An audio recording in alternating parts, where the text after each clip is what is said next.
يا ليلى وصلت على نبي، يا ليلى وصلت على نبي، اذكر الله وانت ماشي، يا ليلى وصلت على نبي، ولا تلهيك سلام، يا ليلى وصلت على نبي، باش تحيي القلب الرشيد، يا ليلى وصلت على نبي، وبذكري الجلالة.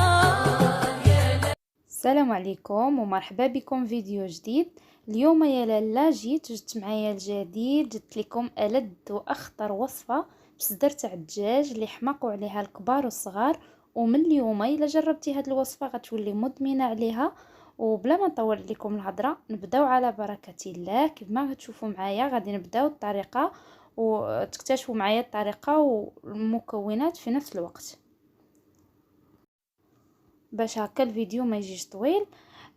كيف ما كتشوفوا معايا انا هنا خديت صدر تاع الدجاج اللي غسلته مزيان بطبيعه الحال، وهكا قطعته شرائح رقيقه. نتوما الا قدرتوا ديروا رق من هاد السمك اللي انا درت ديروه. خديت واحد زلافه اللي تكون كبيره شويه وغادي نوضع فيها هاد الصدر تاع الدجاج. ضروري ترقوه هكا مزيان باش هكا دغيا يطيب، وفي نفس الوقت تدخلوا هذيك الشرموله اللي غادي نديروا ليه دابا. من بعد غادي نضيفوا معلقه ديال الزبده، وغادي نضيف واحد الكميه ديال 2 معالق كبار ديال الثومه اللي غير مقطعه هكا صغيره ماشي محكوكه غير مقطعه. وغادي نضيف كذلك شويه الملح. هاد التتبيله ما فيهاش العطريه بزاف ما عدا البزار.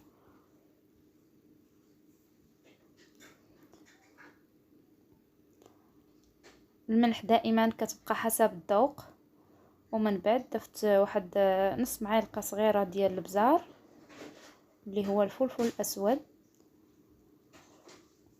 وغادي نضيف كذلك واحد المعلقه تقريبا معلقه صغيره ديال الزعتر اللي كيعطي حتى هو واحد المذاق واحد النكهه وواحد النكهه زوينه في الدجاج.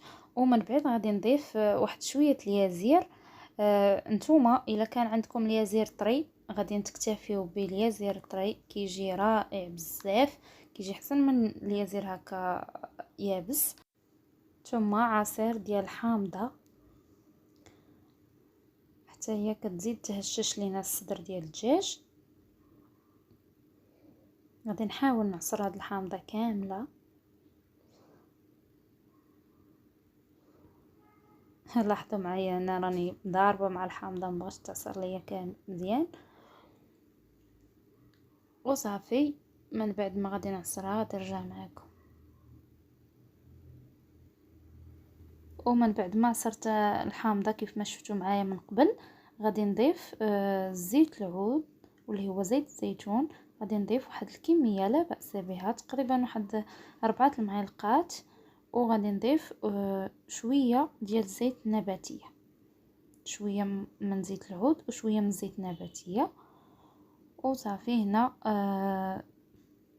درت المكونات اللي انا باغا ندير كاملين. دابا غادي نحاول نخلط هكا نمزج الدجاج مع هاد الشرموله اللي درت، وغادي نغطيه ونخليه يرتاح واحد المده ديال ساعه او لا ساعتين قد ما ارتاح وقد ما تشرب هذيك هاد الشرموله قد ما كيجي بنين كتر. ماشي غير ترقديه هكا تدخليه الفران ديك ساعه، لا خليه يرتاح واحد المده القليله ساعه. وصافي هنا كيف ما كتشوفوا معايا راني سايره كنخلط فيه مزيان مزيان تخلطيه مزيان. وهذيك الزبده نحاول هكا ندوزها على الصدر ديال الدجاج كامل حتى هي كتزيد تهشش وكتعطي واحد المذاق زوين وتخليه يتحمر. ومن بعد ما يرتاح رجع معكم.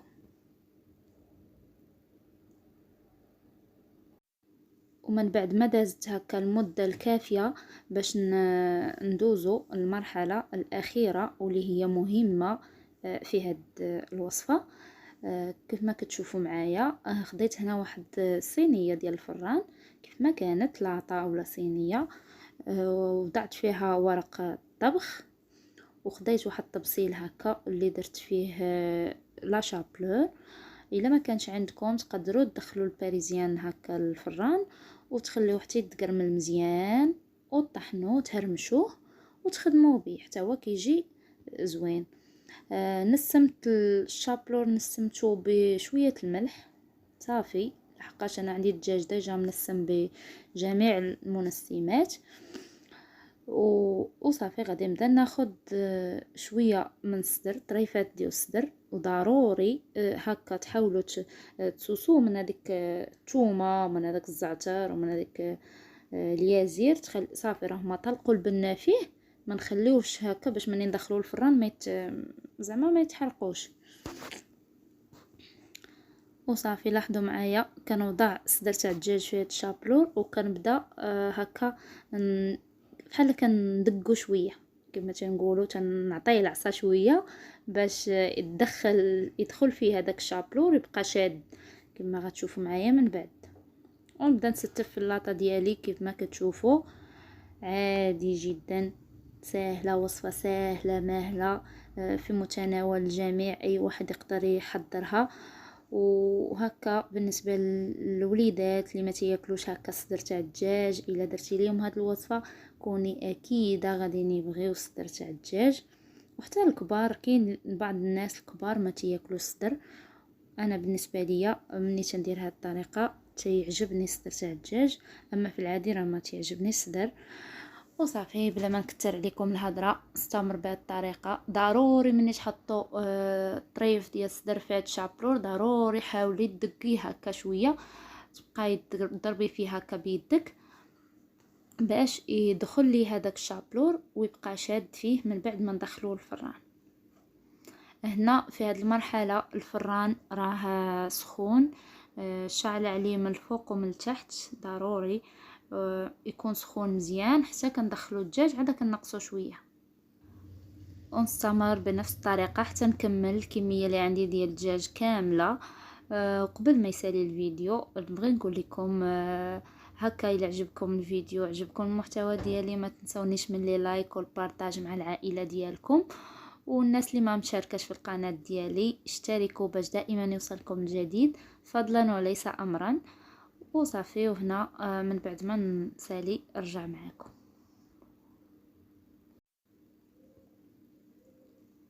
لاحظوا معايا هنا من بعد ما ساليت الكميه اللي عندي كامله هكا ستفتها في اللاطه ديال الفران. فرشت لهاد ورق الطبخ باش هكا ما يلصقش ليا في اللاطه وداكشي. نتوما الا ما كانش عندكم دهنوا اللاطه بشويه الزيت وغادي نديروه. وهنا لاحظوا معايا من بعد ما طاب صافي كتشعلي عليه من الفوق ومن التحت، والفران يكون سخون مزيان في الاول ومن بعد عاد كتنقصي شويه على عافيه نار متوسطه. وصافي هنا ما بقى لي غير نقدمه، واللي غادي يجي على هذا الشكل كيف ما كتشوفوا معايا. انا قدمته هكا وانتم دائما التقديم كيبقى اختياري حسب الرغبه. وبالنسبه للمرافقات تقدروا ترافقوه مع اي حاجه بغيتو، اي حاجه عندكم في الدار او لا كتفضلوا نتوما والوليدات ديالكم. انا هنا رافقته غير مع واحد لا سالاد سهله ماهله كما تنقولوا، غير بشويه الخس ومطيشه وبصيله والباربه وشويه الفريت.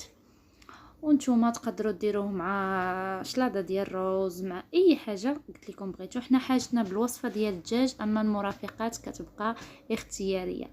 وكنتمنى الوصفه تعجبكم، وكنتمنى الفيديو يكون خفيف ظريف عليكم. وبسلامه عليكم، ونتلاقاو فيديو جاي ان شاء الله وشهيوه جديده. وبسلامه عليكم الى فيديو قادم ان شاء الله.